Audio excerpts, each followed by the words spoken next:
Hello, sports fan, and welcome to the Facts for Breakfast All-Star Team for basketball as the NBA. As you can tell, because, none of these guys have a padding helmet on or any pads, period. Really. They have some armbands and knee socks and things like that.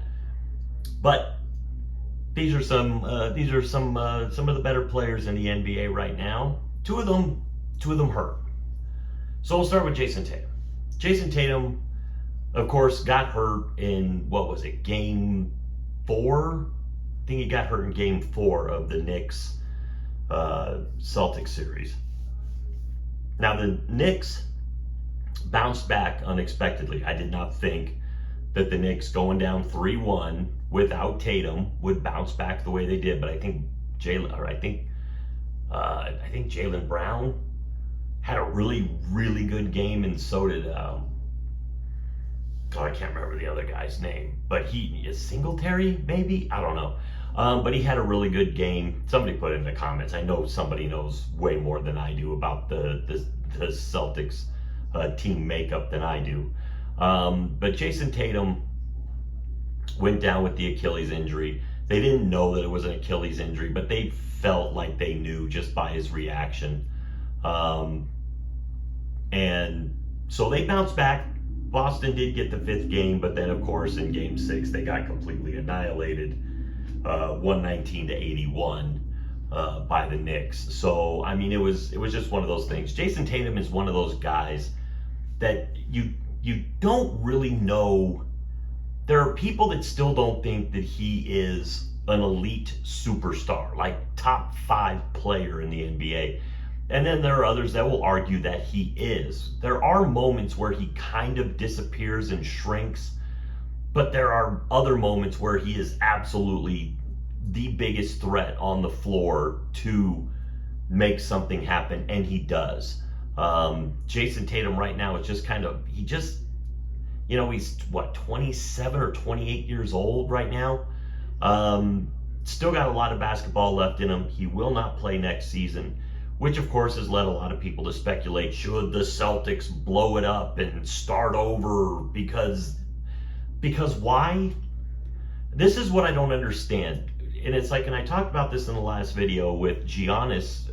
They're talking of people are speculating that Milwaukee should trade Giannis because Dame Lillard is going to be out for the entire season. You have this problem now that the Boston Celtics are going to have Jason Tatum gone for an entire year. So they should take the time to blow this team up and rebuild it. Why? You've got a lot of really talented players on that Celtics team. Maybe you just kind of go through one season where you're going to struggle a little bit because you don't have your superstar, but you keep the team together, which obviously won a championship. Maybe you look to add more pieces. Who knows? If you're not good enough, you may end up in the draft lottery. So, there's a chance if you end up in the draft lottery, you could get the number 1 pick. So if you get the number 1 pick, of course, the Celtics have a very rough history with getting the number 1 pick while their team is good. Len Bias, if you want to, look that one up. But the Boston Celtics could very well just go through a rough season, keep the team together, maybe trade away some pieces that didn't work or let some pieces go, maybe bring in a couple other minor free agents. I don't think you have to blow up this team. I think you just have to be patient and wait a year. You're not going to have your superstar. It's like when the Patriots went without, Tom Brady the whole season. They didn't blow the whole thing up and sit there and get rid of everybody and then rebuild for when Tom Brady's healthy next season. No, they just stayed the course, played with the guys that they had, the whole next man up, and they still got through the season at 11-5. They didn't make the playoffs, but they did get through the season at 11-5. Then Tom Brady came back. I don't know. I don't know if maybe it's just that media is too quick to want to blow everything up and not really develop anything. So, it's kind of what the Bucks are going through. It's kind of what the Celtics are going through. A lot of speculation. I say, for the Boston Celtics, keep your team strong. Just keep them the way they are. Maybe you get a good draft pick and you can draft another young guy. Maybe, you can make a minor trade that makes the team a little bit stronger. And maybe next season you're 41-41 and, you have kind of a rough go of it, or maybe you have a really rough go of it and you end up with like 30-52, but you end up in the draft lottery and you get a good player. There's nothing wrong with that stuff. You don't have to blow up a team just because your star is going to miss 1 year. So I don't know. I think it's just NBA media's got nothing better to talk about. The only reason I agree with the Milwaukee thing is because Milwaukee is not the most desirable city to play in. It's not a dream city. People don't sit there and go, boy, when I grow up, it's like I'm going to move somewhere exotic like Milwaukee.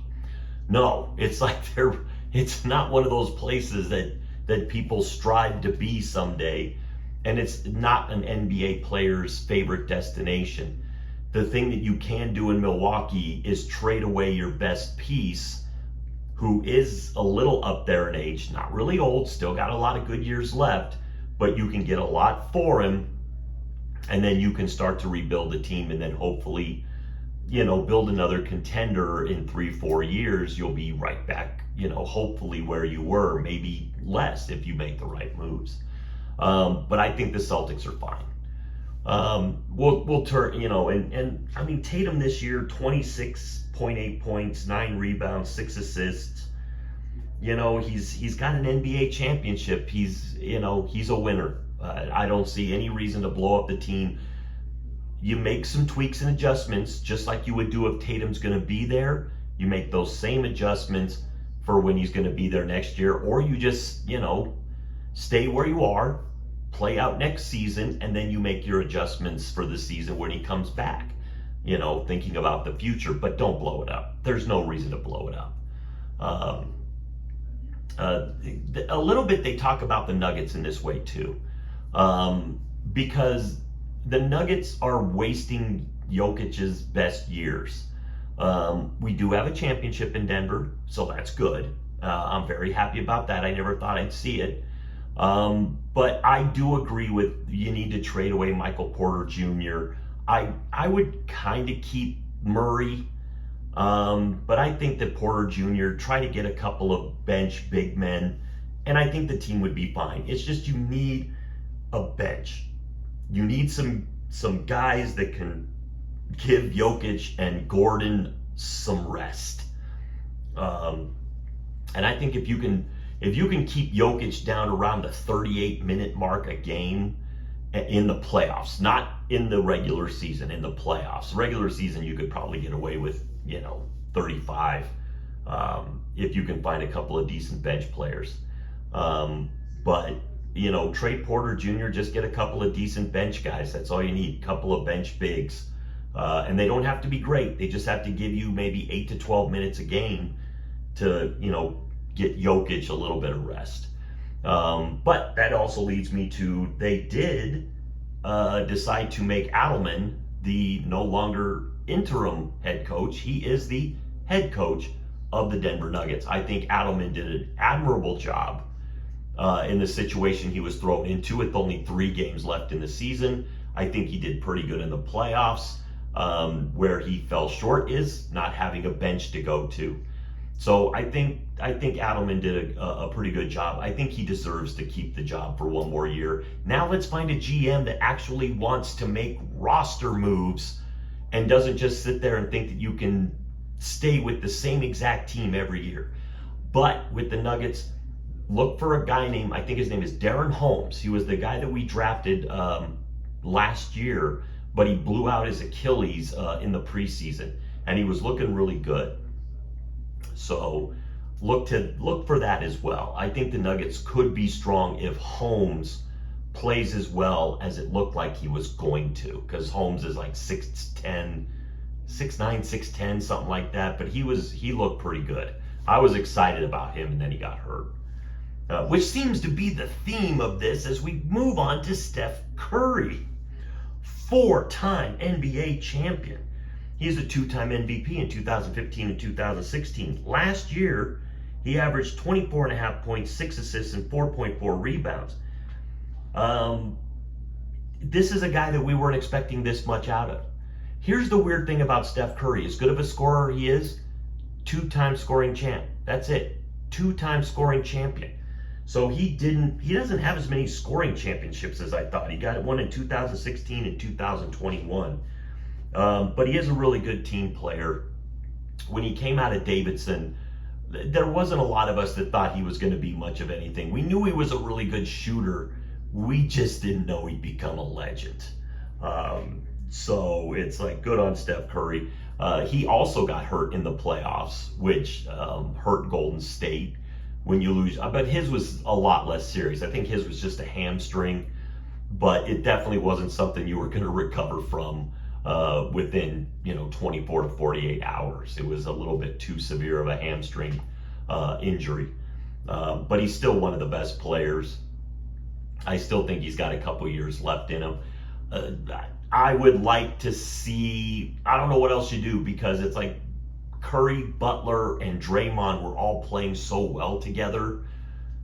I don't know. Getting past the Timberwolves would have been a tall order no matter what. Getting past this Thunder, it's like, I just don't think. I think Golden State right now, unfortunately, their window is kind of closed unless they can come up with some really good young player out of nowhere or a good free agent that just kind of sparks them. Now we go to the guy in the middle, the guy that's still playing basketball, Jalen Brunson.